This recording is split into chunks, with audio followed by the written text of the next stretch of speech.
কি গো নাতবো, আমার নাতি বিড়াল টিড়াল মারতে পেরেছিল ঠিক মতো? সদ্য ঘুম থেকে ওঠা নীরা সহজ সরল মনে অন্য কিছু ভেবে বলে ওঠে। অনেক জোরে মেরেছে দাদি, ব্যথা পেয়েছে খুব। অবাক হলেন মিসেস শিউলি, বলে ওঠেন। কি কও তুমি? এ কেমন বিড়াল মারা যেখানে কে নিজেই ব্যথা পায়? টনক নড়ল নীরার। ওই যে কাল বাসর ছিল, আর এই বুড়ি তারই সূত্র ধরে বিড়াল মারার কথা বলছে। এখন বুঝতে পারলো জিভে কামড় দিয়ে সাথে সাথে পাশে তাকিয়ে দেখে দীপ তার দিকেই তাকিয়ে আছে। নীরা দাঁত বের করে দেয় এক হাসি। দীপ মুড নিয়ে বলে ওঠে, ইডিয়েট। নীরা কথা এড়াতে বলে ওঠে, আচ্ছা দাদি, বাড়িতে ডাকাত পড়েছে? ইয়ে না মানে এত চিল্লাচিল্লি কেন? মিসেস শিউলি হামি তুলে বলে, ডাকাত পড়েছে নাতবো? নাটক তো সবে শুরু হলো। সাদে কি আর তোমাদের বিয়ে এত তাড়াতাড়ি করে দেওয়া? ওই যে সুপার গ্লু আটা তোমার বরের পেছনে লাগছে, এখন তুমি গরম পানি হইয়া তোমার বরের থেকে ওয়া সারাও। মিসেস শিউলির কথার আগা মাথা বুঝলো না নীরা। দীপ বুঝতে পেরেছে কি হয়েছে, তাই আর সে বাবা মায়ের ঘরে গেল না। চিৎকার চেঁচামেচির শব্দে দীপের বাবা মায়ের ঘর থেকেই আসছে। দীপ ড্রয়িং রুমের সোফায় বসেছে। নীরা দীপের বাবা মায়ের ঘরে গেল। নীরাকে দেখে সবাই চুপ হয়ে যায়, ভালোভাবে দেখে নেয় সবাই নীরাকে। এর ভিতরে একটি মেয়ে নাম পিঙ্কি বলে ওঠে, এই দেখো মা, এই মেয়েটি সেই কাল নাগিন যে আমার থেকে আমার দীপ বেবিকে নিয়ে নিয়েছে। পিঙ্কির কথা শুনে পিঙ্কির মা মিসেস সাদিয়া মিস্টার সমুদ্রকে বলে ওঠে, এটা তো তোমাদের প্রতিবেশী ভাই। এই মেয়ে তো এসএসসিতে ডাব্বা খাওয়া, বয়সেও কম আমাদের দ্বীপের থেকে। এর থেকে আমার পিঙ্কি কত ভালো, একটা ক্লাসেও ফেল করে নাই, তার উপর বয়সে দ্বীপের সাথে মানাতো। আমার মেয়েটা সে ছোটবেলা থেকেই দ্বীপকে ভালোবাসে, আর তুমি কি না আমার মেয়ের সাথে বিয়ে না দিয়ে এক ফেলটুসের সাথে বিয়ে দিলে? মিসেস সাদিয়া আর মিস্টার সমুদ্র ভাই বোন না, আপন ভাই বোন না। মিস্টার সমুদ্রের বাবার দ্বিতীয় বইয়ের সন্তান মিসেস সাবিনা। যেহেতু বাবার দ্বিতীয় বিয়েতে মা কিছু বলেনি, তাই মিস্টার সমুদ্র চুপ থাকতেন। মিসেস সাদিয়া মাকে ছোট মা বলেই ডাকতেন। একই বাড়িতে বেড়ে ওঠা মিস্টার সমুদ্র ও মিসেস সাদিয়ার ভাই বোন হয়েই বড় হয়। মিস্টার সমুদ্রের মনে বাবার জন্য অভিমান থাকলেও কখনো প্রকাশ করেনি। বাবার মৃত্যুর আগে তাকে ওয়াদা করতে হয় যে সে কখনো মিসেস সাদিয়াকে অবহেলা করবে না, তাই এখনও ভাই বোনের সম্পর্ক অটুট আছে। মিসেস সাদিয়ার মা ছোটবেলায় মারা গেছেন, এজন্য মিসেস শিউলি তাকে বড় করেছেন। কিন্তু মিসেস সাদিয়া হয়েছে একদম তার মায়ের মতো কুচুটি ও লোভী, এজন্য মিসেস শিউলি এদের মন থেকে পছন্দ করে না। মৃত স্বামীর ওয়াদা পালন করেন শুধু, তা না হলে মিসেস সাদিয়ার সম্পত্তি আলাদা করে সেই কবেই নিজের মতো করে থাকতে পারত। মিসেস সাদিয়ার ন্যাকা কান্না সহ্য হয় না মিস্টার সমুদ্রের। তারপরও তিনি নম্র কণ্ঠে বলে ওঠে, আমাদের নীরা একবার এসএসসিতে ফেল করলেও পরের বার কিন্তু ও A+ পেয়েছে। শুধু একবার ফেল করেছে বলে ওই 2 সাবজেক্টটিতে হায়ার মার্কস ওঠাতে পারেনি। বাকিগুলো কিন্তু ওর সব 80-র উপরে মার্কস। আর বয়স আমাদের কাছে বড় ফ্যাক্ট না। আমাদের সবার মনে নীরার জন্য আলাদা জায়গা তৈরি হয়েছে। আমরা শত চেয়েও পারিনি দ্বীপের জীবনে অন্য মেয়েকে আনতে। আমার সাবিনা আমার কাছে কখনো কিছু চায়নি, এই প্রথম বলেছে সে তার পুত্রবধূ হিসেবে নীরাকে চায়। আমিও না করতে পারিনি। বউয়ের একটাই চাওয়া, এটি তো পূরণ করতেই হবে। অবাক হলেন মিসেস সাবিনা। শুধু তার একার চাওয়া, আর কারোর চাওয়া ছিল না? কি সুন্দর নিজেকে বাঁচাতে বইয়ের নামে দোষ। কিছু বললেন না তিনি। এখন রাতে একা পেলে ব্যাটাকে বোঝাবে, মিথ্যা দোষ দেওয়ার মজা কি? নীরা ইমোশন হয়ে মিসেস সাবিনাকে জড়িয়ে ধরে বলে, আন্টি, তুমি আমাকে এত ভালোবাসো, আমিও তোমাকে অনেক ভালোবাসি। মিসেস সাবিনা জড়িয়ে ধরে নীরাকে, মনে মনে বলে, ওরে মা, তোকে আমরা যতই ভালোবাসি তার থেকে বেশি তোকে ভালোবাসে তোর ওই ক্যাডার সাহেব। এই জন্যই তো পিঙ্কি 10 দিনের জন্য বাইরে ঘুরতে যাওয়ায় সাথে সাথে তোর ক্যাডার সাহেব আমাদের হাতে পায়ে ধরে তোর বিয়ে দেওয়ায়। মনের কথা মনে রাখলেন মিসেস সাবিনা। নীরাকে আপাতত জানানো যাবে না দীপ যে তাকে ভালোবাসে। এই মেয়ে যে পরাচোর, যদি জানতে পারে তাহলে দীপকে ভালোবাসায় ব্ল্যাকমেল করে পড়াশোনা বাদ দিয়ে নাচতে শুরু করবে। পিঙ্কি এসে বউ শাশুড়ির ভালোবাসা দেখে ভেংচি কাটে, বলে ওঠে। ঢং দেখলে বাঁচে না। অভ্র ওখানে দাঁড়িয়েছিল, পিঙ্কির কথা শুনে বলে ওঠে। আসো তোমার নাক টিপে ধরে রাখি, শ্বাস আটকে মারা যাবে সাথে সাথে, তাহলে আর ঢং দেখতে হবে না। দীপান্বিতার সাথে সাথে অভ্রর মুখ চেপে ধরে বলে। ছি বাবা, এসব বলতে নেই। মিসেস সাদিয়া অভ্রকে সহ্য করতে পারে না, উটকো ঝামেলা মনে করে এই অভ্রকে, তাই তিনি বলে। এই আসছে আরেক হতভাগা, যার জন্মের ঠিক ঠিকানা নেই, সে আবার আমার মেয়েকে মারতে চায়। তেতে ওঠে দীপান্বিতা, সাথে সাথে বলে। মুখ সামলে কথা বলে ফুপু।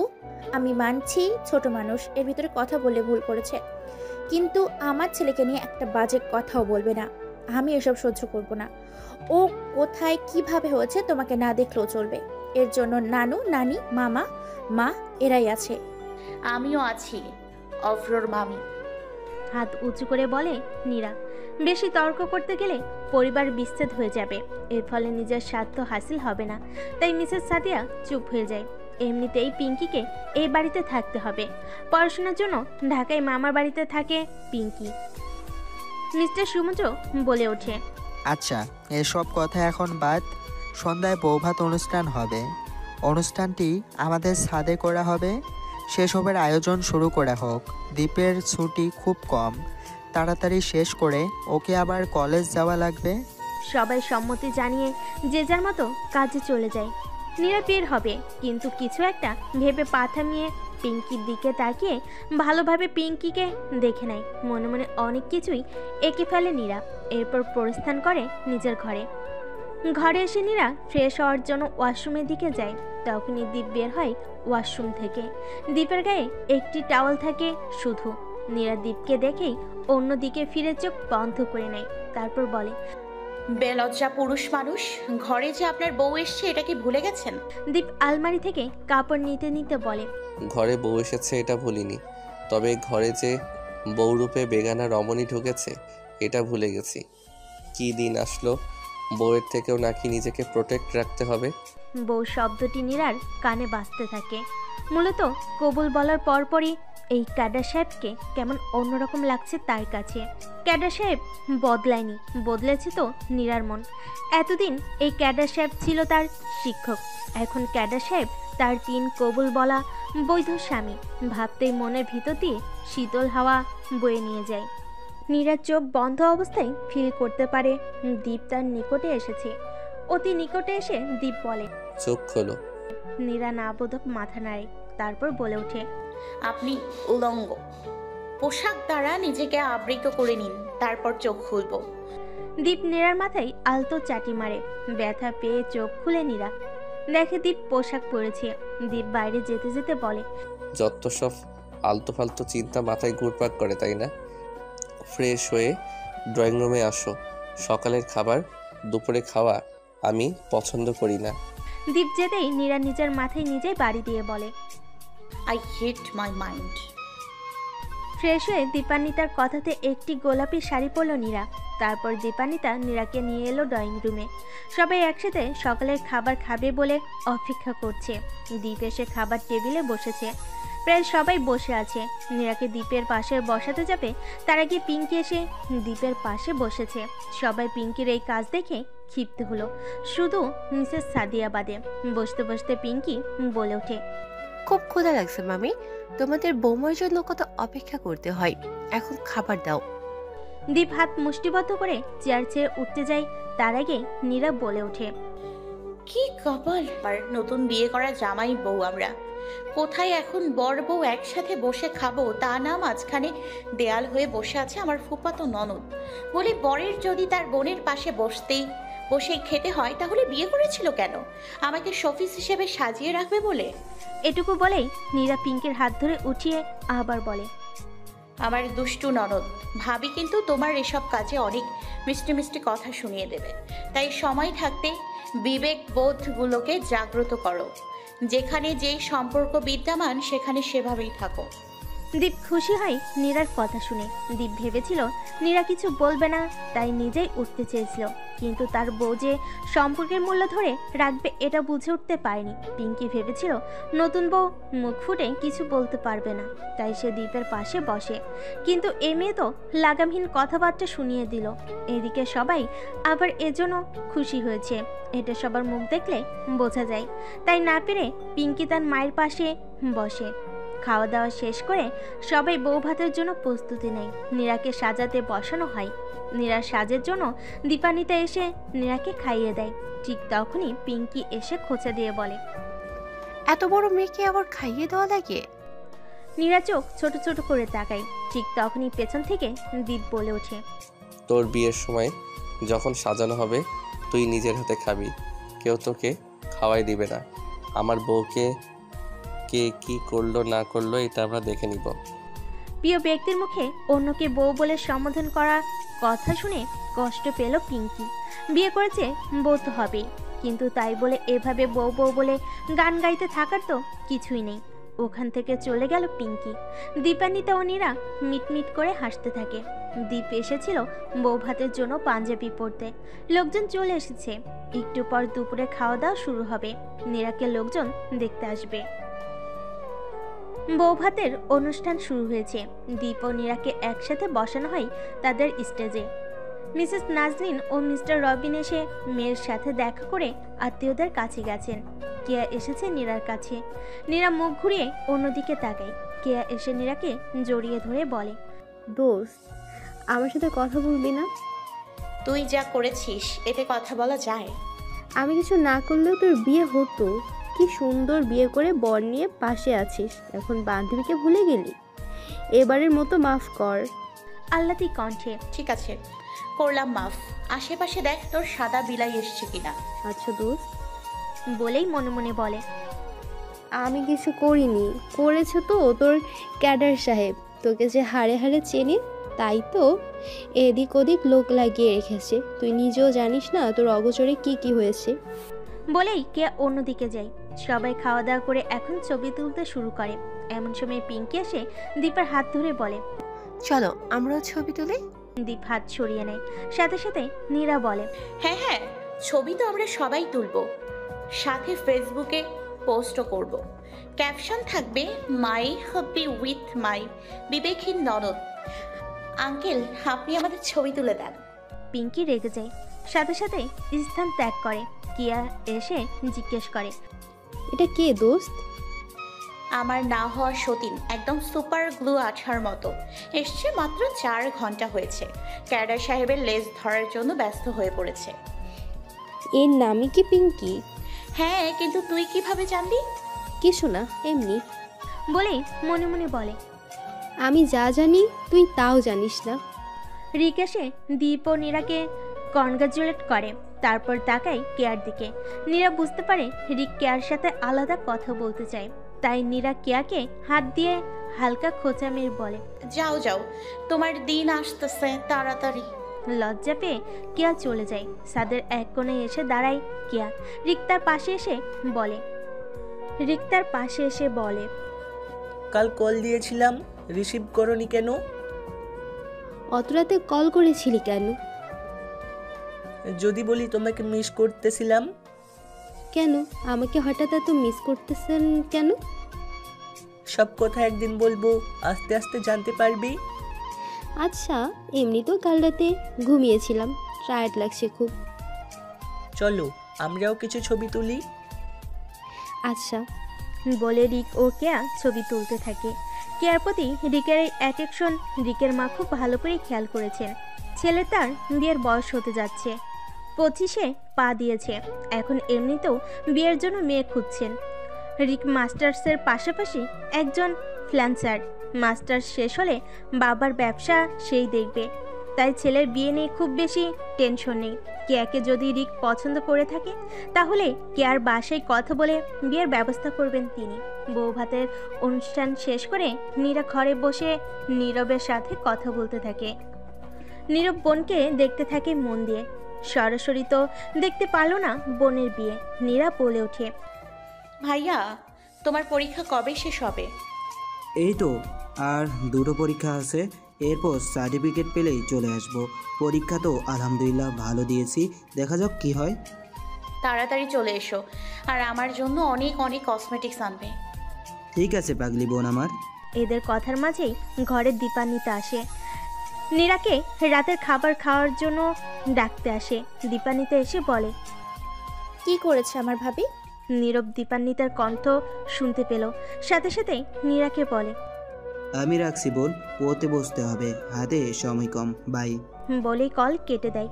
কল কেটে দিয়ে নীরব যায় ফোনের গ্যালারিতে কিছু ছবি দেখতে দেখতে বলে, আমাকে কষ্ট দিয়ে তুমি ভীষণ সুখে আছো আমার মায়া বোন বিহারিনী। বলেই দীর্ঘশ্বাস ছাড়ল নীরব। দীপান্বিতা একটু কষ্ট পেল। আজ 5টি বছর হলো লোকটি জার্মানে গেছে, কোনো খোঁজ খবর নেই তাদের। অথচ একসময় তাদের কতই প্রণয়ের সম্পর্ক ছিল। মনের কষ্ট মনেই রেখে দীপান্বিতা বলে, মা খেতে ডাকছে, আঙ্কেল আন্টি এখনও আছে। আন্টি থাকতে থাকতে সবাই একসাথে খেতে বসতে চায়, তাই তাড়াতাড়ি এসো। বলে চলে গেল দীপান্বিতা। দরজার কোণে এসে চোখ থেকে গড়ে পড়া ছোট্ট পানির বিন্দুটুকু মুছতে থাকে। নীরব খুব বেশি কিছু না বুঝলেও দীপান্বিতার কণ্ঠে মন খারাপের ছাপ স্পষ্ট বুঝতে পেরেছে। নীরা কিছু বলার আগেই দীপান্বিতা চলে যায়। আর তাই আর জানতে পারল না কেন দীপান্বিতা মন খারাপ করেছে। রাতের বেলা দীপ ও নীরা ঘুমানোর জন্য ঘরে আসে। দীপ চারপাশ ভালোভাবে পরখ করে, তারপর বলে, কোথায়? চোখ ছোট ছোট করে নীরা বলে, কে কোথায়? আমাদের বিয়ের আগে পয়দা করা বাচ্চা। ওকে আম্মু আব্বু নিয়ে গেছে, কাল তো ফিরুনিতে যাব, তাই আজ রাতে ওকে দিয়ে দিয়েছি। আর 4 দিন পর তোমার টেস্ট পরীক্ষা, মাথায় আছে তো? বিয়ে করেছি আমি, এখন আমি কারোর বউ হয়েছি, সংসারের দায়িত্ব আছে আমার। পড়াশোনা নিয়ে ভাবলে হবে? তোমার বর তোমাকে সংসার করার জন্য প্যারা দিচ্ছে না? পড়াশোনা করবে মনোযোগ দিয়ে।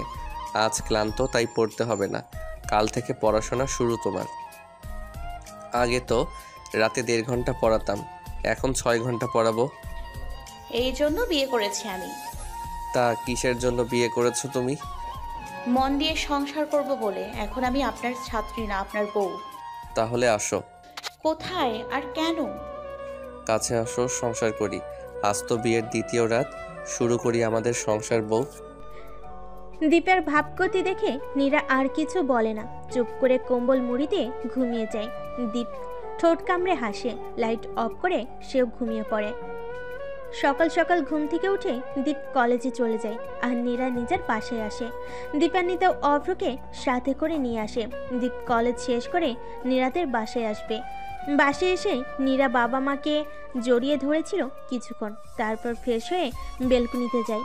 বেলকুনিতে দাঁড়ানোর সাথে সাথে মিসেস শিউলি দীপের দাদি ছাদ থেকে বলে, কি গো নাতবো, শ্বশুর বাড়ি দেখবার জন্য এখানে আসছো নাকি? আমি বাসায় থাকলে তো এই বেলকনিতে দাঁড়িয়ে থাকতাম। তোমাদের দেখার ইচ্ছা হলে তোমাদের বাসায় চলে যাব। তোমার ভাগ্যটা বহুত ভালো, কি সুন্দর বাপের বাড়ি আর শ্বশুর বাড়ির পাশাপাশি পাইছো। আমার নাতির সোহাগ পাইবা, আবার বাপের বাড়ির কথা মনে উঠলে দেখতেও পাইবা।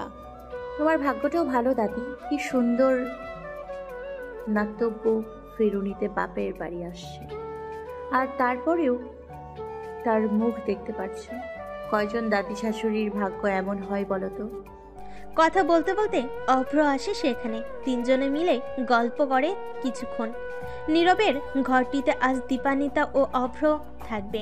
কয়েকদিন ধরে বিয়ের কার্যক্রমের জন্য অনলাইনে ড্রেস সেল করতে পারেনি দীপান্বিতা। আজ অনলাইনে লাইভে শাড়ি পরে এসেছে। লাইভে একটি শাড়ি খুলে দেখাচ্ছে আর দাম বলছে। জার্মান থেকে দীপান্বিতার লাইভ ভিডিও দেখতে থাকে নীরব। স্ক্রিনে দীপান্বিতার মুখে হাত ছুঁয়ে বলে, আমার মায়াবোন বিহারিনী, আমার এক সময়ের প্রণয়ের নারী, সে এখন আমার জন্য এক নিষিদ্ধ নারী। তোমায় হারিয়েছে আমি চিরতরে, তবু থাকিবে তুমি আমার এই বক্ষস্তরে। বলে চোখের পানি মুছতে থাকে। নীরব জার্মানের কাছে আজ 5 বছরের একটু বেশি। ফুড নিউট্রিশন নিয়ে পড়াশোনা করতে অনেক জায়গায় অ্যাপ্লাই করে সে, কিন্তু ভাগ্য তাকে জার্মানে সিলেক্ট করে। জার্মানে আসার আগে দীপান্বিতার সাথে ছিল তার প্রেমের সম্পর্ক। দীপান্বিতাকে ছোট থেকেই পছন্দ করত। আস্তে আস্তে ভালোবাসা শুরু হয়। একই স্কুলে পড়াশোনা করত তারা। নীরব কলেজে উঠেছিল আর দীপান্বিতা ক্লাস 9-এ উঠেছিল। এমন সময় নীরব প্রপোজ করে দীপান্বিতাকে। দীর্ঘ 2.5 বছর প্রেম করে তারা। এরপর নীরব চলে যায় জার্মানে যাওয়ার পরও তাদের কথাবার্তা চলতো। হঠাৎ 6 মাস পর থেকে দীপান্বিতাকে পাওয়া যায় না। নীরা তখন ছোট, তাই ওর কাছে খোঁজখবর নিতে পারতো না। এরপর হঠাৎ একদিন মিসেস নাজনীনের সাথে ভিডিও কলে কথা বলতে বলতে অভ্র সামনে আসে। নীরব জিজ্ঞাসা করে, বাচ্চাটিকে? মিসেস নাজনীন বলে ওঠে, আমাদের দীপান্বিতার ছেলে অভ্র। মায়ের মুখে এমন কথা শুনে আর কথা বলার রুচি থাকে না নীরবের। সাথে সাথে কল কেটে দেয়। এর কয়েকদিন পর দীপান্বিতা কল করেছিল, কিন্তু নীরব কল কেটে দিত। তারপর নিজ থেকে ফোন নম্বর ও বিভিন্ন ভার্চুয়াল অ্যাকাউন্ট পরিবর্তন করে। খোঁজ খবর রাখে না দীপান্বিতার। কলেজ শেষ করে কেয়া এসেছে নীরার সাথে আড্ডা দিতে। কলেজের ভিন্ন ইনফরমেশন সবগুলো মনোযোগ দিয়ে কালেক্ট করছে কেয়া।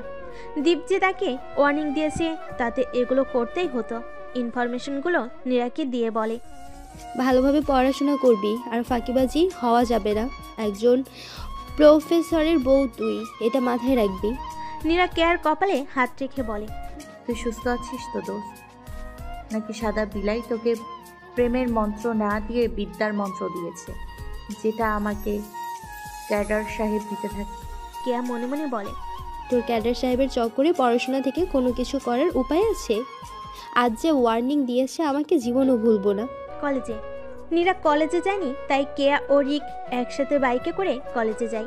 রাস্তায় রোড ক্রসিংয়ের সময় দীপ ও রিকের বাইক পাশাপাশি থাকে। দীপ দেখে ফেলে রিক ও কেয়াকে। তারপর দ্বীপের কক্ষে কেয়াকে ডাক দেয়। কেয়া দ্বীপের কক্ষে আসলে দীপ বলে, পরীক্ষা আর 3 দিন পর। তুমি নিজে পড়াশোনায় মনোযোগী না, সাথে ওই গাধিটাও।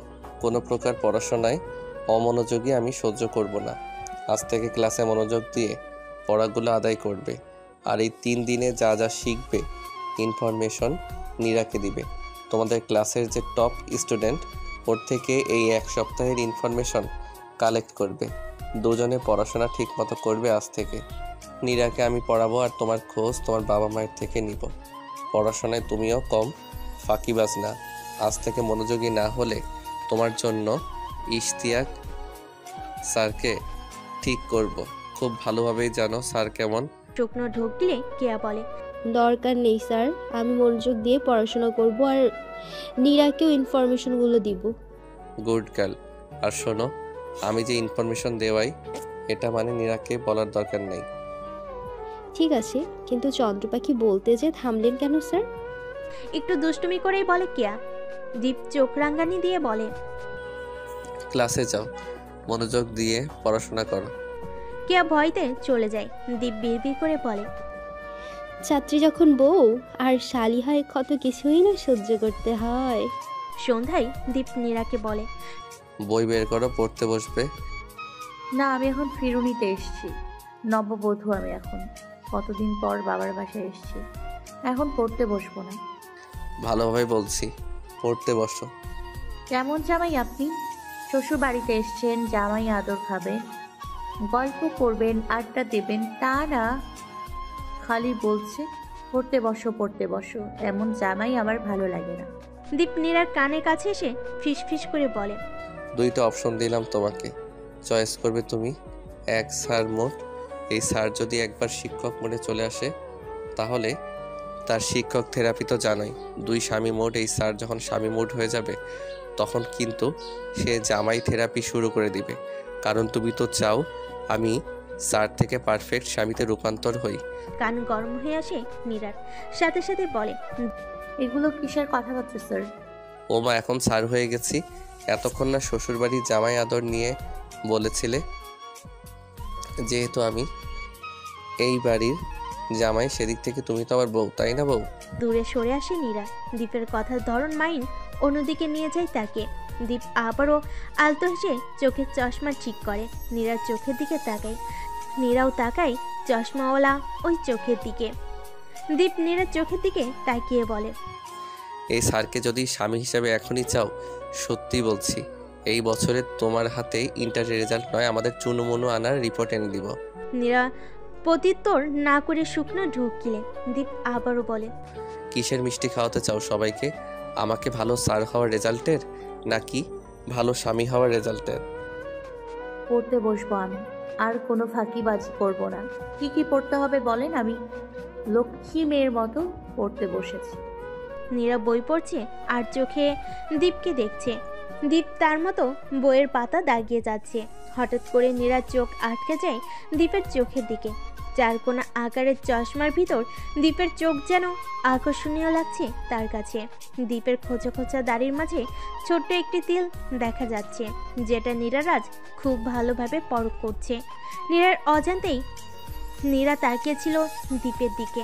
হঠাৎ নীরার পড়া বন্ধ হয়ে যাওয়ার দীপও তাকেই নীরার দিকে। দীপ বুঝতে পারে নীরার চাহনির মানে।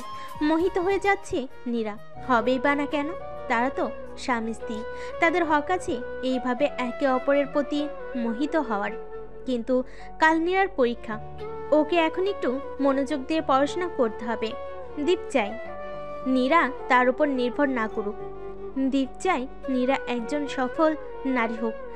সে তার বউকে, তার চন্দ্র পাখিকে একজন ভালো আদর্শ সফল নারী বানাতে চায়। ভালোবাসার মানুষ একজন সফল মানুষ হবে, এই অনুভূতিটি ভিন্ন। নীরার ভিতর এর সব কিছুর প্রতিভা আছে, কিন্তু নীরা নিজেকে হেলায় উড়িয়ে দিয়েছে।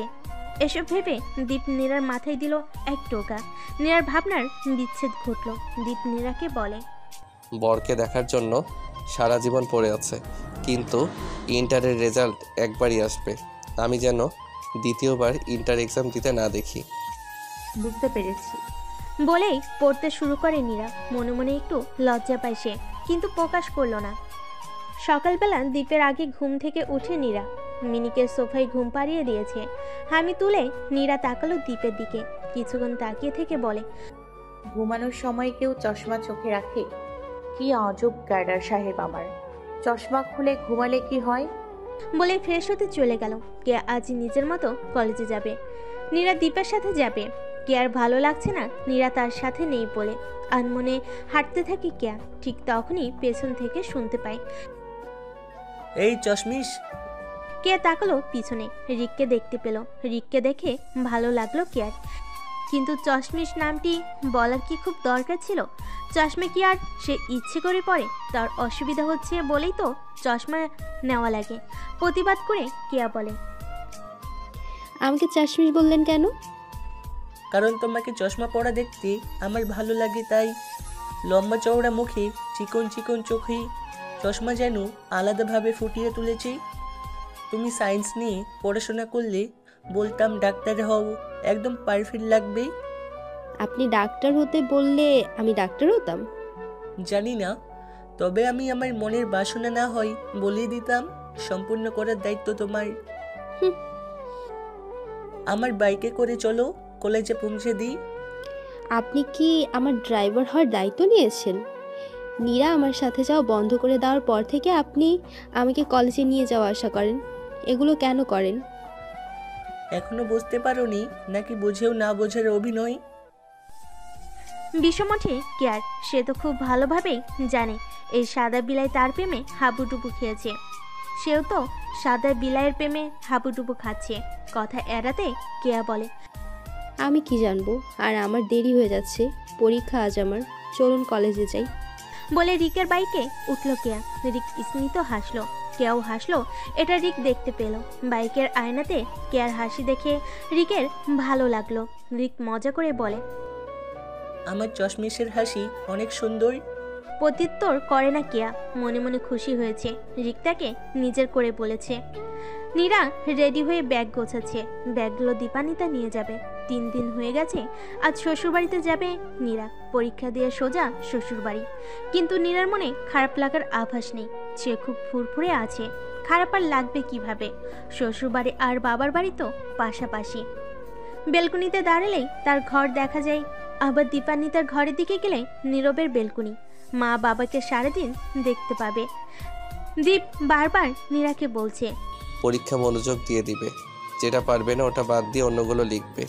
যেহেতু টেস্ট পরীক্ষা, আপাতত পাস হলেই হবে। যেগুলো পড়িয়েছি মাথায় ভালোভাবে রাখবে। নীরা এবার বিরক্ত দীপের দিকে তাকিয়ে কোমরে হাত দিয়ে বলে, এখন আমরা বের হব, আপনি কি আমাকে এখনো এসব ভাষণ দেবেন? দেশে মনে হয় আমি সেই মেয়ে যে কিনা স্যারকে বিয়ে করে বইয়ের বিদ্যা নিয়ে ঘুরছে। কোথায় বিয়ে করলাম নতুন নতুন, এখন আরো বরের সাথে ঘুরবো ফিরবো, তা না পরীক্ষা এই করো ওই করো। দীপ নীরার কাছে আসলো, তারপর বলে, এই স্যারকে স্বামী রূপে তুমি নিজেই গ্রহণ করতে পারবে না। যেখানে কাজটি তোমার দ্বারা সম্ভব না সেখানে কেন বারবার এসব কথা বলো? আমি তোমার উপর কোনো প্রেশার ক্রিয়েট করতে চাই না। তুমি যেদিন মন চাইবে সেদিন এই স্বামী স্ত্রীর সম্পর্ক পূর্ণ হবে। কিন্তু এখন আপাতত পড়াশোনা মন দিয়ে করো। তোমাকে একজন আদর্শ সন্তান, আদর্শ বউ, আদর্শ বৌমা আর ভবিষ্যতে আদর্শ মা হতে হবে। আদর্শ মা কথাটি শুনেই যেন নীরার মন অন্যরকম হয়ে গেল। লজ্জে আর কিছু বলল না। দীপ তাড়াহুড়া দিতে থাকলো। অবশেষে সবাইকে বিদায় দিয়ে কলেজে চলে গেল নীরা ও দীপ। দীপ আজ তাদের নিজস্ব গাড়ি নিয়েছে। আপাতত নীরা ও দীপের ব্যাপারে কলেজে কেউ জানে না। দীপ জানেনি, কারণ নীরার পরীক্ষার ভিতর ওর ফ্রেন্ডরা ওকে নিয়ে প্রশ্নের পাহাড় তুলবে। অনেকে বলবে বড় এই কলেজের স্যার আর বউ ছাত্রী, নীরার রেজাল্ট তো এমনি ভালো হবে। এতে করে নীরার ওপর প্রভাব পড়বে। দীপ চায় না নীরা আপাতত এসব ফেস করুক, অন্তত ইন্টার পরীক্ষা শেষ করে তারপর সবাই জানুক। এজন্য গাড়ি করে যে গেটের পাশে দিয়ে নীরাকে নামিয়ে এসে ভিতরে চলে যাবে। এতে করে কেউ তাদের একসাথে দেখবে না। পরীক্ষা শুরু হয়েছে। ছাত্রছাত্রী সবাই সবার সিটে বসেছে। পরীক্ষা শুরু হওয়ার ঠিক 5 মিনিট আগে নীরা এসেছে। এসে কেয়াকে জড়িয়ে ধরে। নীরা ওই কেয়ার সিট সামনে পিছনে। স্যার এসেছে, সাথে সাথে সবাই চুপচাপ পরীক্ষায় মনোযোগী হতে থাকে। 1.5 ঘন্টা পরীক্ষা দেওয়ার পর নীরা দেখে সে অনেক কিছুই লিখেছে। গুনতে থাকে কত মার্কস হতে পারে। প্রায় 40 মার্কস, মানে 5 মার্কের উপরে আছে। টেস্ট পরীক্ষায় 5 মার্কস হলেই হবে। ক্যাডার সাহেব তো এটাই বলেছিল। তাহলে আর কি, খাতা জমা দিয়ে দিলেই হয়। নীরার পিছনে কেয়া বসেছে। নীরা কেয়ার বেঞ্চে হেলান দিয়ে বলে, দোস্ত কত মার্কের উত্তর দিয়েছিস? 5 মার্ক উঠে গেছে দোস্ত। তুই কত মার্কসের উত্তর দিয়েছিস? আনুমানিক 50 হবে, কিন্তু মনে কর 2-1 মার্ক কাটলে 40 বলছি। এটা তো টেস্ট এক্সাম। আবার ক্যাডার সাহেব বলেছে 5 মার্ক উঠলেই হবে। চল খাতা দিয়ে ফুচকা খাই। আচ্ছা দোস্ত চল, এমনিতেও ভালো লাগছে না লিখতে। বলে দুজন খাতা জমা দিয়ে বের হয়ে যায়। বাইরে এসে নীরা ও কেয়া আরামসে ফুচকা এনজয় করে। তারপর দুজন মিলে লেকের পাড়ে এসে বসে। দুজন মন খুলে গল্প করতে শুরু করে। গল্প করতে করতে অনেক সময় হয়ে যায়। দীপের ডিউটি অন্য ডিপার্টমেন্টে ছিল। ডিউটি শেষ করে সে নীরাকে খুঁজতে লাগলো, কোথাও পেল না। অবশেষে নীরাকে কল দিল। নীরা কল রিসিভ করে, জি বলুন। কোথায় তুমি? আমি আর কেয়া লেকের পাড়ে এসেছি। কখন গেছো তোমরা? এই তো ঘন্টা 2 হবে। পরীক্ষা কখন দিয়েছো? পরীক্ষা দিয়ে 5 মার্ক উঠিয়ে তারপর এসেছি। আপনি না বললেন 5 মার্ক উঠলেই হবে? দীপের মাথায় হাত। এই মেয়েকে সারাদিন রাত পড়িয়েছে, সকালে একটু টেনশন মুক্ত করার জন্য এই কথাগুলো বলেছিল। আর এদিকে সে কিনা 5 মার্কস এসেছে বলে নাচতে নাচতে ঘুরতে গেছে। সাথে সাথে দীপ বলে ওঠে, আমি কি বলেছিলাম 5 মার্কস উঠিয়ে বাইরে চলে যাবা? আচ্ছা থাকো ওখানে, আমি আসছি। আচ্ছা। কল কেটে দিলে কে নীরাকে জিজ্ঞেস করে, কি হয়েছে? উনি আসছে আমাকে নিতে। এই উনিটা কি? ঢং, তুই মনে হয় জানিস না। আমার ক্যাডার সাহেব, তোদের আদনান কবির দীপ স্যার। তাহলে আর কি, আমিও চলে যাই বাসায়। তোর সাদা বিলাইকে কল দে, আসুক, তোরা গল্প কর। আইডিয়া মন্দ নয়, কিন্তু আমার লজ্জা করছে। আর লজ্জা পেতে হবে না। ভালো যখন দুজন দুজনকে বেসেছিস, দেরি না করে বলে ফেলা ভালো হবে। বলতে বলতে দীপ গাড়ি নিয়ে হাজির। নীরা দীপের গাড়ির দিকে তাকালো। তারপর কেয়ার হাত থেকে কেয়ার ফোন নিয়ে রিককে SMS দিল, আমি লেকের পাড়ে আছি। আপনি যদি চান একসাথে আজকে আমরা কফি ডেট করতে পারি। আমি 10 মিনিট অপেক্ষা করলাম, আপনি না আসলে চলে যাব। লিখেই ফোনটি কেয়ার হাতে দিল। কেয়া SMS দেখে অবাক হলো, বলে, এটা কি লিখেছিস? এখন উনি কি ভাববে বলতো? আমি কি করব এখন? নীরা ভেংচি কেটে বলে, তোর সাদা বিলাই কিছুই ভাববে না, উল্টো খুশি হয়ে চলে আসবে। 10 মিনিট সময় দিয়েছি, দেখ কি করে।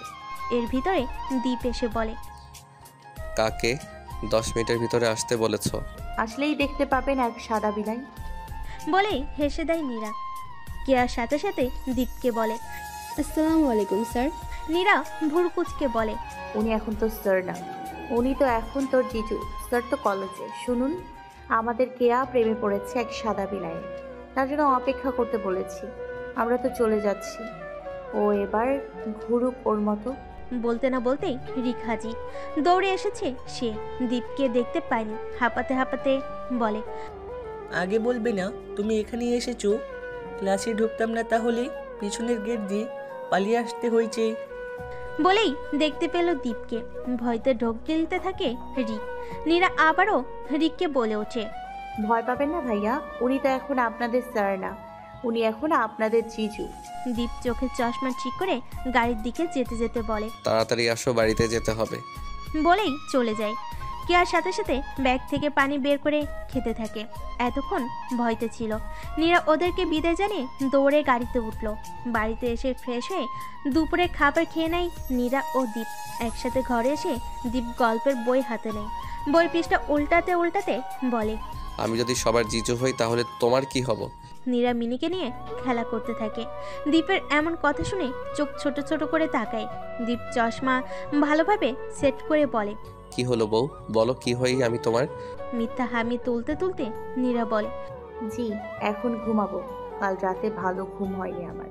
বলে মিনিকে নিয়ে কম্বল মুড়ি দেয় নীরা। দেখতে দেখতে নীরার টেস্ট পরীক্ষার আজ শেষ দিন। এই কয়দিনে দীপ নিজ দায়িত্বে নীরাকে কলেজে নিয়ে গেছে, আবার নিয়ে এসেছে। নীরা যেন পরীক্ষা দিয়ে তাড়াতাড়ি না পালায় সেজন্য ওয়ার্নিং দিয়ে দিয়েছে। পুরো পরীক্ষা নীরা হামি দিতে দিতে দিয়েছে। টেস্ট পরীক্ষায় কি আর এত লিখতে ইচ্ছে করে? এমনি নীরা অলস পড়াচোর, সেখানে এতটুকু লেখা জমা দিলেই এনাফ।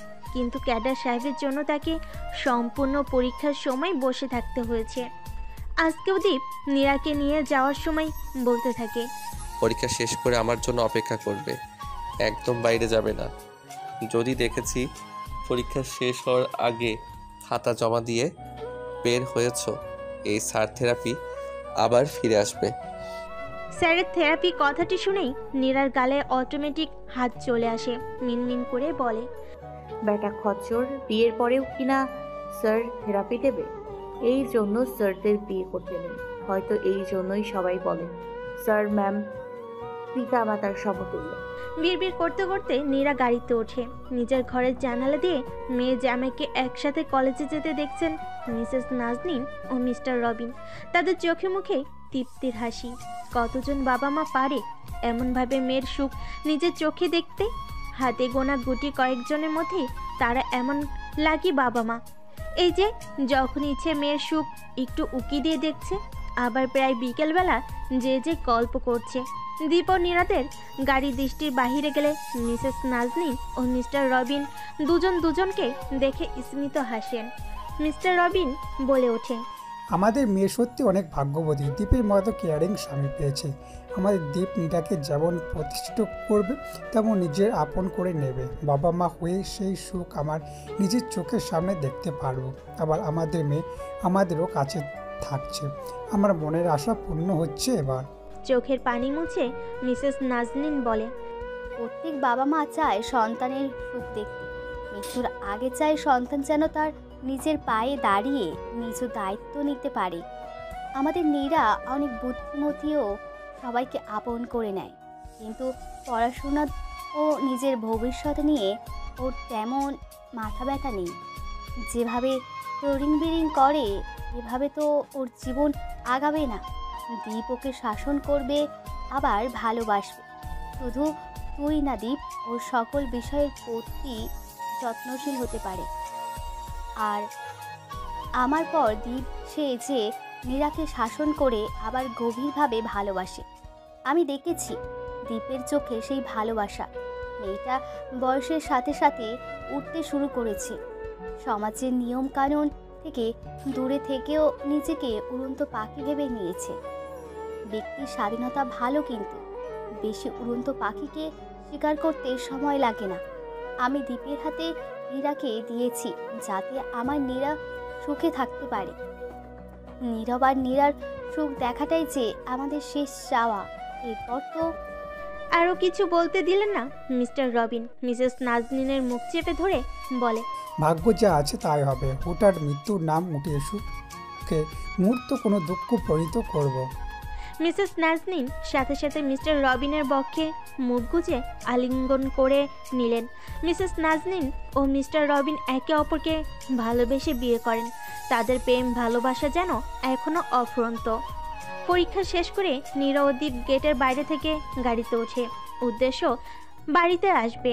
দীপ ড্রাইভ করতে থাকে আর নীরা জানালা দিয়ে বাইরে তাকিয়ে আছে। হঠাৎ নীরা খেয়াল করলো গাড়িটি তাদের বাড়ির রাস্তায় না, উল্টো রাস্তা দিয়ে যাচ্ছে। নীরা সাথে সাথে বলে, আমরা আজ কোথায় আছি? গেলেই দেখতে পাবে। নীরা আর কোনো উত্তর দেয় না। এর কিছুক্ষণ পর দীপ গাড়ি থামিয়ে দেয়। নীরা বাইরে তাকিয়ে দেখে তারা শপিং মলের সামনে এসেছে। নীরা দীপের দিকে ঘুরে বলে, শপিং মলে কেন? হানিমুন করতে এসেছি। ইন্টারেস্টেড থাকলে চলো, না হলে এখানে বসে থাকো। আজই প্রশ্ন, শপিং মলে কেন? বলেই দীপ বের হয়ে যায়। নীরা বিড়বিড় করে বলে, ঘাট তারা স্যার।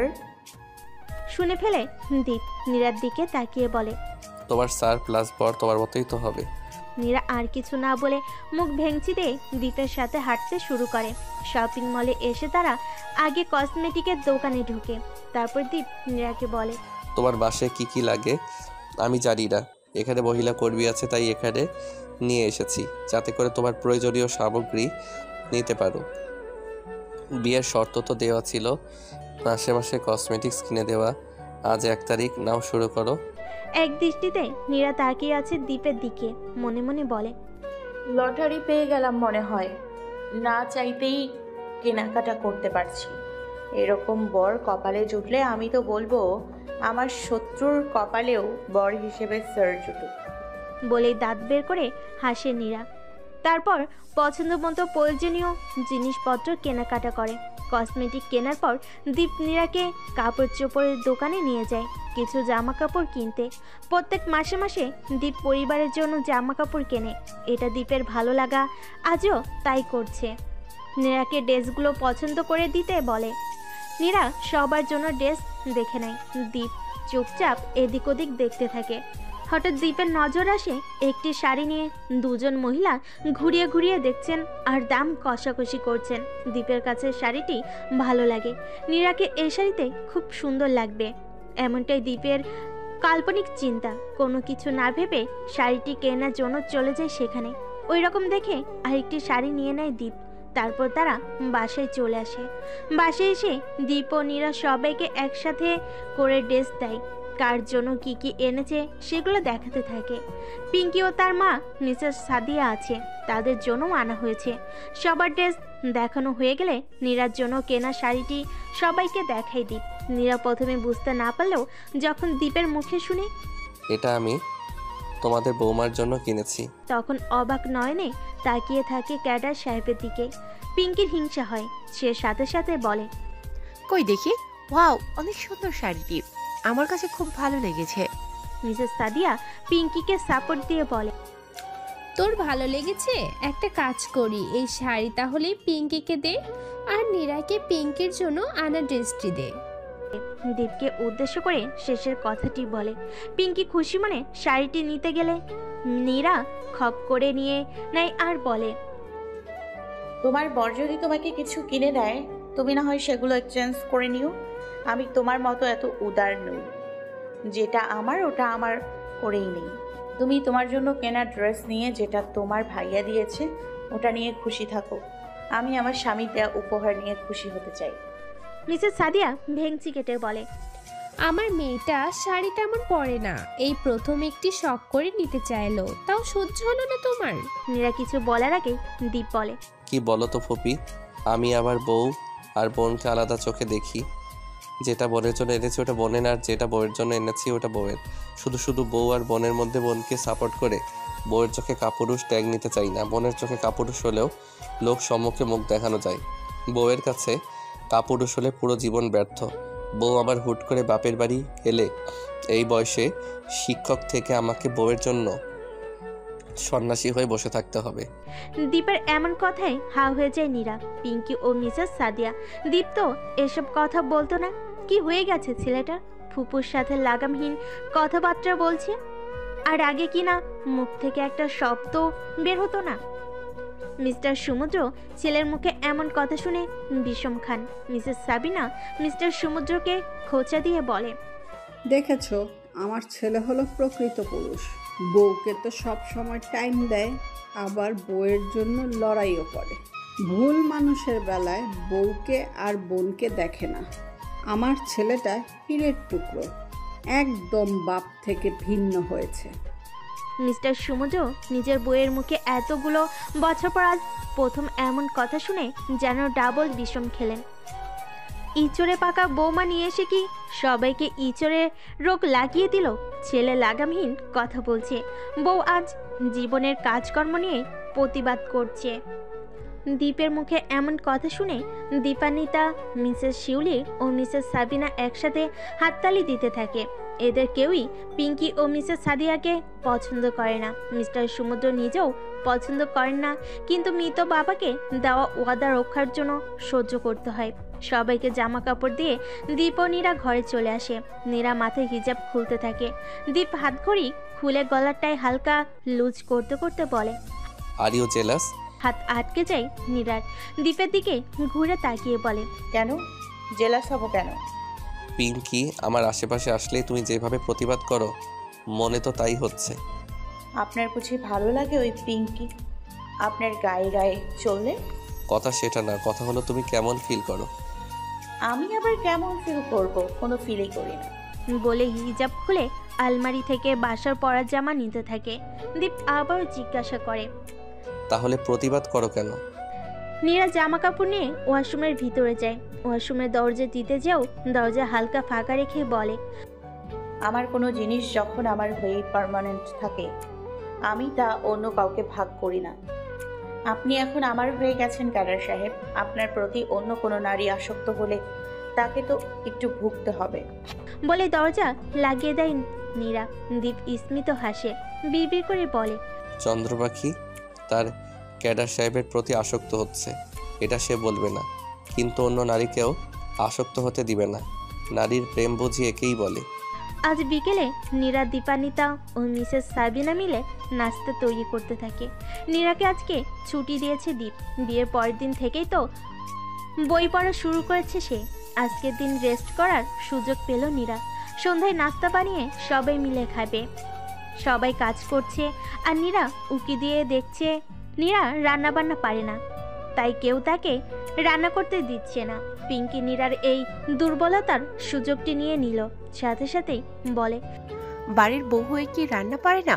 কেমন মেয়ে বিয়ে দিয়ে এনেছো তোমরা? দীপান্বিতা বলে ওঠে, আমাদের তো সমস্যা নেই, তোর এত কেন সমস্যা? আমার কোনো সমস্যা নেই, দেখি আমি একটু রান্না করি। দীপ বেবি তো পাস্তা খেতে খুব ভালোবাসে, আমি রান্না করবো ওর জন্য। বউ তো রান্না পায় না, আমি না হয় করে দিই রান্না। পিঙ্কি দীপকে সব সময় এই বেবি বলে ডাকতো, এখনো তাই বলে। রাগে দুঃখে অপমানে জেলাসিতে সব কিছুতেই ফেটে পড়ল নীরা। সাথে সাথে বলে, আজকের পাস্তা আমি রান্না করব। পিঙ্কি হো হো করে হেসে দিয়ে বলে, যে মেয়ে মুখে লিপস্টিক মেকআপ দেওয়া ছাড়া আর কোনো কাজ পারে না, সে মেয়ে আবার করবে রান্না? ওটা তোমার কাজ নয়, তুমি ঘর সংসার সামলাতে পারবে না। আমি বলছি আমি রান্না করব মানে করব। এখন যদি আমাকে রান্না করতে না দাও তো? বলেই আশেপাশে তাকিয়ে কড়াই থেকে গরম খুন্তি হাতে নিয়ে বলে, এই গরম খুন্তি দিয়ে তোমার মাথা ফাটাবো বলে দিলাম। ভালোই ভালোই বলছি, আমার ক্যাডার সাহেবের জন্য রান্না করবি না তুই ডাইনি। ওনার জন্য এই নীরা আছে। কি আর কি বলবে? নীরার রণচণ্ডীর রূপ দেখে সবাই হা হয়ে আছে। দীপ এখন একটু বাইরে গেছে তাদের নিজস্ব রেস্টুরেন্ট দেখতে। অভ্র হাততালি দিয়ে বলে, ঠিক হয়েছে, ঠিক হয়েছে। পিঙ্কি ভয়তে দৌড় দেয়। এই মেয়ের পুরনো কিছু রেকর্ড আছে যা পিঙ্কি খুব ভালো করে জানে। শুধু শুধু বাঘিনীকে খেপিয়ে লাভ নেই। পিঙ্কি চলে যেতেই নীরা ইউটিউব দেখে পাস্তা রান্না শুরু করে। পাস্তা রান্না শেষে সব কিছু পরিষ্কার করে নিজের ঘরে যায়। দীপান্বিতা ও মিসেস সাবিনাও ঘরে যায় ফ্রেশ হবে বলে। এই সুযোগে পিঙ্কি আসে রান্নাঘরে, এসে পাস্তায় প্রচুর লবণ ও ঝাল মিশিয়ে দেয়, তারপর চলে যায় ঘরে। নীরার ফোন ড্রয়িং রুমে ছিল। অভ্র তখন ড্রয়িং রুমে আসে টিভি দেখবে, তাই ঠিক তখনই নীরার কল আসে। নীরব কল দেয়। অভ্র প্রথম কল আসাতেই রিসিভ করে না, কিন্তু 2-3 বার কল আসাতে রিসিভ করে বলে হ্যালো। নীরব বুঝতে পারে এটা অভ্র। পিচ্ছি কণ্ঠ, আর এখন তো নীরা দীপের বউ, দীপের বাসির অভ্র থাকবে এটাই স্বাভাবিক, কিন্তু এতদিন কেন আছে তাই বুঝতে পারছে না। দীপান্বিতা কি শ্বশুরবাড়িতে যায় না? এটা এখন তাদের ব্যাপার ভেবে নীরব বলে, আমি নীরব, নীরার ভাই হই, নীরাকে দেওয়া যাবে এখন? মামি তো ঘরে গেছে ফ্রেশ হতে, আর মামু একটু পরে আসবে।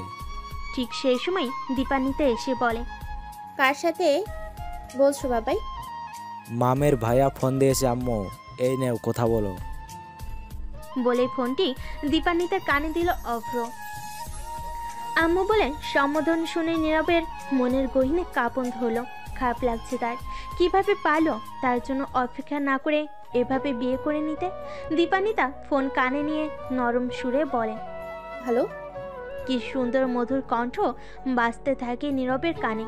দীর্ঘ সময় পর আজ তারা একসাথে কথা বলতে পারছে, কিন্তু এখন তার আগের সম্পর্ক নেই। নীরব কাট কাট গলায় বলে ওঠে, বোনকে বলবেন ফ্রি হলে যেন কল দেয়। বলেই কল কেটে দিল। এতগুলো বছর পর প্রিয় ব্যক্তির কণ্ঠ শুনে শান্তি পেল, কথার সুরে তিক্ততা অনুভব করল দীপান্বিতা। পাল্টে গেছে তার খাদ্য বিশেষজ্ঞ পুরুষটি। নীরবের ছোট থেকে একজন নিউট্রিশন স্পেশালিস্ট হওয়ার ইচ্ছে, তাই দীপান্বিতা নীরবকে খাদ্য বিশেষজ্ঞ সাহেব বলেই ডাকত। দীপ ও মিস্টার সমুদ্র একসাথে চলে এসেছেন। সবাই মিলে নাস্তা সাজাতে থাকে। নীরা বাটিতে বাটিতে সবার জন্য পাস্তা দেয়। পিঙ্কি মনে মনে অনেক খুশি। দীপ ঝাল সহ্য করতে পারে না। নীরার বানানো খাবার খেয়ে দীপ শিওর নীরাকে বকাঝকা করবে। সবাই একসাথে পাস্তা খেতে থাকে। প্রথম 1 চামচ খেয়ে সবাই নীরার দিকে তাকায়। পিঙ্কি খুব খুশি, এবার বোম ব্লাস্ট হবে। পিঙ্কির আশায় পানি ঢেলে অভ্র বলে, মামি খুব মজা। মিসেস সাবিনা বলে, হ্যাঁ সব ঠিকঠাক আছে, শুধু একটু সস কম দিলেই হতো। তাও তুমি প্রথম রান্না হিসেবে অনেক ভালো করেছো। সবাই নীরার প্রশংসা করতে থাকে। পিঙ্কি অবাক হয়ে তাকিয়ে আছে এদের দিকে। নীরা পিঙ্কির দিকে তাকিয়ে বলে, কি হয়েছে কিছু বুঝতে পারছো না তাই তো? সবাই তাকায় নীরা ও পিঙ্কির দিকে। পিঙ্কির ভুরু কুচকে তাকিয়ে থাকে। নীরা আবার বলে, তুমি আমার ব্যাপারে শুধু মেকআপ করার অভিজ্ঞতাটাই জানলে, এটা জানলে না যে আমি সিনেমা প্রেমী। জীবনে কত নাটক সিনেমা দেখেছিলাম যেখানে এক ডাইনি এসে নায়িকার সমস্ত খাবার নষ্ট করে দেয়। তুমি হলে আমার জীবনে সেই ডাইনি। আমি কি আর জেনে শুনে বকা খাওয়ার প্রস্তুতি নিতে পারি? তাই আগে ভাগে খাবার সরিয়ে রাখি। আর তোমার বাটিতে যেই পাস্তা, ওটা তোমার হাতের ঝাল মশলাযুক্ত। অভ্র দেখে নিয়েছে তুমি কি কি করছিলে, তুমি কি কি করেছিলে। এবার ভদ্রমের মতো নিজের হাতের টেস্টি পাস্তা খেয়ে নাও। আমি পাস্তা খাবো না, অন্য খাবার খাবো। তোমার মন চাইলে তুমি খাও। কি প্রমাণ আছে যে আমি এটাতে ঝাল লবণ দিয়েছি? প্রমাণ অভ্র নিজে। ছোট বাচ্চা তো আর মিথ্যে বলবে না। খেয়ে নাও আমার ডাইনি ননদিনী, এটা এখন তোমাকেই খেতে হবে। বলে নীরা পাস্তার বাটি নিয়ে পিঙ্কির কাছে আসতে থাকে। পিঙ্কি এবার চেয়ার থেকে উঠে দেয় ভোদর। নীরা কি কম নাকি? সেও পিঙ্কির পিছনে দৌড়াতে দৌড়াতে বলে, একবার যখন আমার খাবার নষ্ট করতে চেয়েছিল তখন টেস্ট তো তোকে নিতেই হবে ডাইনি ননদিনী। পলাবে কোথা? আমি নীরা যখন একবার লেগেছি তোমার পেছনে তখন তোমার রেহাই নেই। আমার বরের সাথে সুপার গ্লুর মতো লেগে থাকা, তাই না? এবার দেখ সুপার গ্লুর উপরে কি কি আছে। বলে সারা রুম জুড়ে তাড়া করতে থাকে পিঙ্কিকে। অবশেষে পিঙ্কির দৌড়ানোর সাথে উড়ন্ত ওড়না থেকে ফেলে দেয় নীরা। তারপর সোফায় পিঙ্কিকে শুয়ে গাল টিপে হা করিয়ে পিঙ্কির গালে ঢুকিয়ে দেয় পাস্তা। পিঙ্কি বেচারি কষ্ট করে হলেও গিলতে থাকে। টেবিলে বসা দীপ মাথায় হাত দিয়ে এদের কর্মকাণ্ড দেখে। দীপান্বিতা দীপকে আস্তে আস্তে বলে, কে বলবে এই মেয়ে বিয়ের দিন পালিয়েছিল? বিয়ে করবে না বলা মেয়েটি কি না এখন সেই স্বামীর ভক্ত? মনে মনে খুশি হয় দীপ। নীরা একদম ঠিক কাজ করেছে। পিঙ্কি যেমন তাদের সম্পর্কের মধ্যে তৃতীয় ব্যক্তি হয়ে ঢুকে পড়েছে, এতে ওর এই শাস্তিরই দরকার। দীপ নিজেও সহ্য করতে পারে না পিঙ্কিকে। খুব তাড়াতাড়ি পিঙ্কির জন্য ছেলে দেখা শুরু করবে। নাস্তা শেষ করে নীরা ঘরে আসে। দীপ ও মিস্টার সমুদ্র মিটিং করছেন নিজেদের ব্যবসা নিয়ে। দীপ বাবার ব্যবসায় যোগ না দিলেও বিভিন্ন পরামর্শে বাবার সাথে থাকে। নীরা ঘরে এসে ঘরটিকে ভালোভাবে পরখ করে। দীপের ঘরের পাশে একটি বড় সেলফ আছে, যেখানে ভিন্ন ভিন্ন গল্পের বইতে ভরা। BCS এর বইগুলো এখনো সাজানো আছে। নীরা সেলফের কাছে এসে বইগুলো দেখতে থাকে। নীরা নিজেও টুকটাক গল্প পড়ে। সেলফের ভিতর ভালোভাবে চোখ বুলিয়ে একটি কালো মোটা ডায়েরি দেখতে পেল দীপ। ডায়েরিটি দেখে নীরার মনে আতঙ্ক বিরাজ করলো। সাথে সাথে ডায়েরিটি হাতে নিয়ে প্রথম পৃষ্ঠা বের করলো। অনেক পুরনো লেখা এখানে, খুব সুন্দর করে প্রথম পৃষ্ঠায় লেখা, চন্দ্রের সাথে করিতে দেখিলাম তোমাকে আলিঙ্গন। উড়ন্ত পাখি যখন চন্দ্রকে সাক্ষী রেখে প্রকাশ করে মনের অনুভূতি, সেই চিত্র দেখিয়া তোমাকে ডাকিলাম আমার চন্দ্র পাখি। অস্ত্র ভরা নয়নে চন্দ্রের দিকে ফিরে আছে আমার সেই কিশোরী কন্যার অনুভূতি। আজই উপলব্ধি করেছি আমি ভালোবাসি, ভালোবাসি তোমায় আমার চন্দ্র পাখি। লেখাটুকু পড়ে নীরা বুঝল দীপ কাউকে ভালোবাসে এবং তাকে সে চন্দ্র পাখি বলে ডাকে। কিউরিসিটি নিয়ে বাকি পৃষ্ঠা পড়তে যাবে, ঠিক তখনই দীপান্বিতা এসে বলে, আমার লিটল ভাবি আসবো কি? নীরা ডায়েরির পাতা বন্ধ করে সেলফে রেখে দেয়। তারপর দীপান্বিতার দিকে তাকিয়ে বলে, আমার সুইট কিউট ননদিনী আসো। দীপান্বিতা ঘরে ঢুকে নীরার দিকে ফোন এগিয়ে দিয়ে বলে, তোমার কল এসেছিল, আর ফোন সবসময় এদিক ওদিক রেখো না, জানোই না? না চাইতেও এক কালসাপ পুষতে হয়। আমার দাদি নাম্মু এরা তো সুখ ছিলই না, এরা উঠে পড়ে লেগেছে তোমার পিছনে। নিজের সেফটি নিজেকে বুঝতে হবে। দাদা ভাইয়ের কথা রাখতে বাবা এগুলো সহ্য করে। যতই হোক দাদাই তো বাবার বাবা ছিলেন। শক্ত ধোকা দিলেও রক্তের টান ফিকে হয় না, আমার বাবা তার প্রমাণ। তাই বলছি যতটুকু পারো নিজের জিনিসগুলোর প্রতি যত্নশীল হও। পিঙ্কি এখন কেমন আছে? আমি ওকে লেবুর রস খাইয়ে দিয়েছি, ঝাল কমেছে অনেকটাই, এখন ঘুমিয়ে আছে। তোমার খাদ্য বিশেষজ্ঞ ভাই কল দিয়েছিল অনেক আগে, বলতে ভুলে গিয়েছিলাম। টেবিল পরিষ্কার করার সময় তোমার ফোন দেখে মনে পড়লো, এই নাও। বলে দীপান্বিতা ঘর থেকে বের হতে নিবে, কিন্তু নীরার কথাই থমকে গেল। নীরা বলে ওঠে, আমার ভাইয়ের কথা উঠলে তোমার গলা কাঁপে কেন? অন্য সময় কথা বলতে গেলে তো এমন হয় না। দীপান্বিতা এক দীর্ঘশ্বাস ছেড়ে বলে, তোমার বুঝতে ভুল হয়েছে হয়তো, তেমন কিছুই নেই আমার গলার ভিতর। অন্যদের বেলায় যেভাবে কথা বলি তোমার ভাইয়ের বেলাও সেইভাবেই কথা বলি। বলে প্রস্থান করে দীপান্বিতা।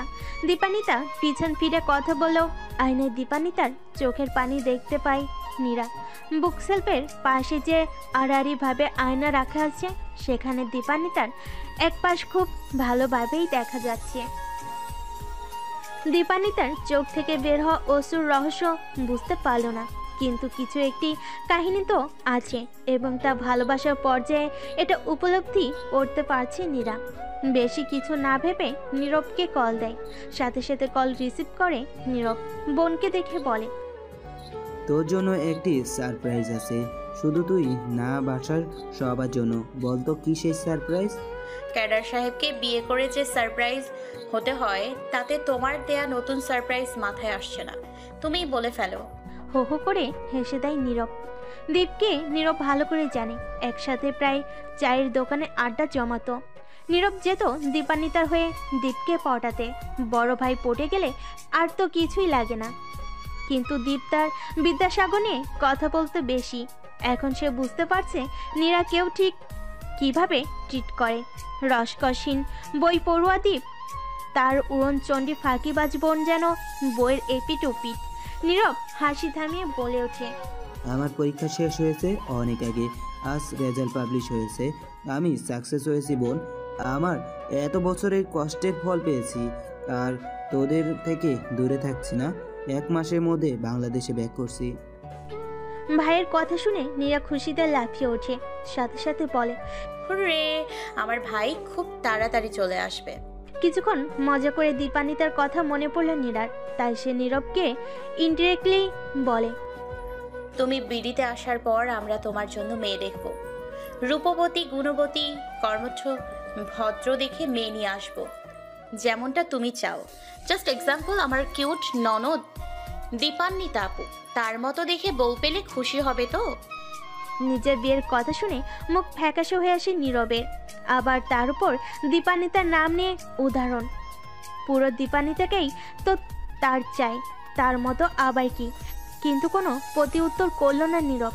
লোক দেখানো এক স্মিত হাসি দিয়ে নীরব বলে, সবে তো পড়াশোনা শেষ, এখন সেটেল হয়ে নেই, তারপর দেখা যাবে।